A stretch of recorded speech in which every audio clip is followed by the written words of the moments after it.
I'm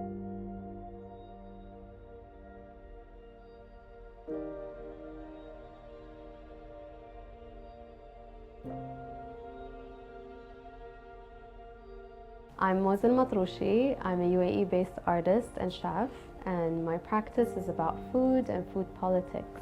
I was first an artist, and I became really intrigued about the concept of food as a stand-in for language when I was in my graduate school program. And I was relying heavily on food symbolism and food and art history, and I thought that the richness of that just alleviated a lot of the talking for me. And so I was looking at food as some sort of translator. And then I started to get into looking at honey in particular as something that transcends geography and transcends borders. And it's a thing that is heavily nationalized everywhere. Everyone has their own type of honey. And that opened my world up to bees and how bees have their own hierarchy and their own systems. From there, I started to really have a curiosity and an intrigue into working with chefs or someone who has like a technical ability with food. And then I think it just clicked for me that I can be that person. And so I professionalized myself in that sense and became a chef as well, so it can feed into my practice.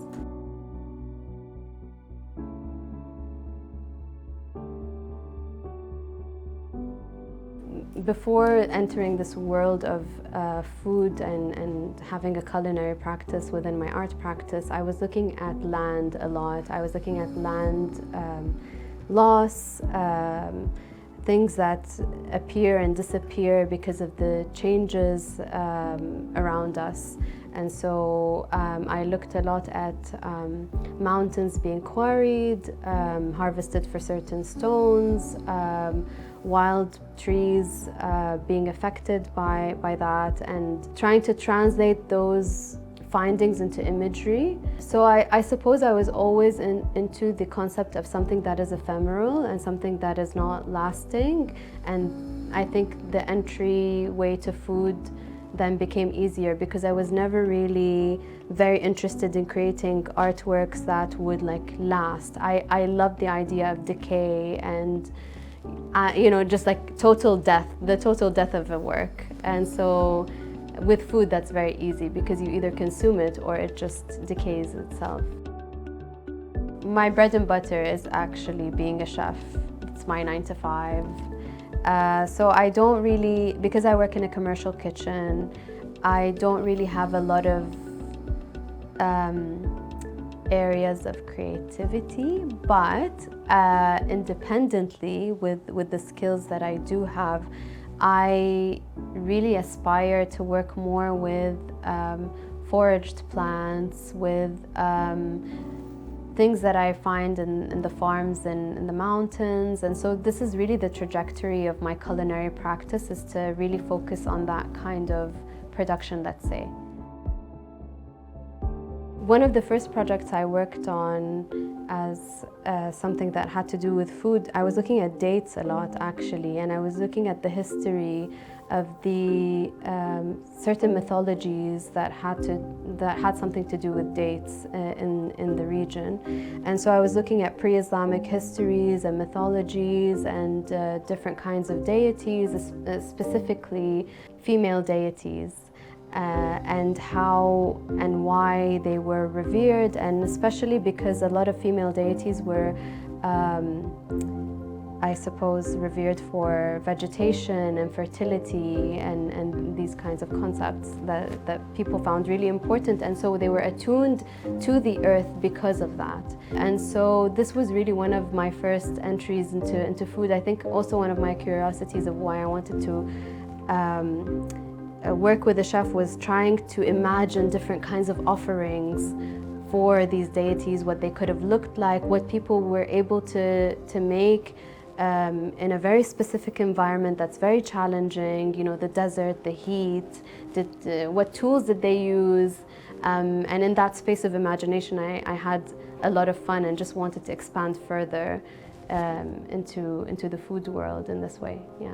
After the research is when I decide what medium fits best. So it's either performance or film or a written piece or an installation. And so I'm not really bound by a medium. I don't identify as a sculptor or a filmmaker or a performance artist. I think these labels get thrown at me, but mostly I'm just working with concepts. And for me now, where I'm landing the most at is trying to utilize a social practice where it's not me being the main author and I'm really pulling from where this research is coming from, which is mainly people or animals or things or plants. And so trying to get that horizontality in the work is really the best way to describe my work rather than a medium itself. Before this space, I had a dedicated space to kind of sit and bring things together, but that format didn't really work for me in the long run because a lot of what I do is going to be in spaces and then deriving the work from there, whether I take my camera with me, whether I kind of just take pictures with my phone and come back and formulate something out of it, whether I write about it.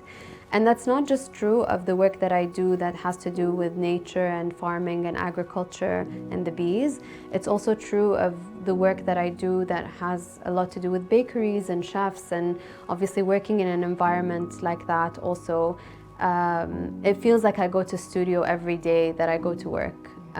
Because I'm in the very environment that I've spent a lot of time also filming and making this other strand of my practice. And so for me, hunkering down in a studio space is really when I've collected all my material and I'm just ready to put things together.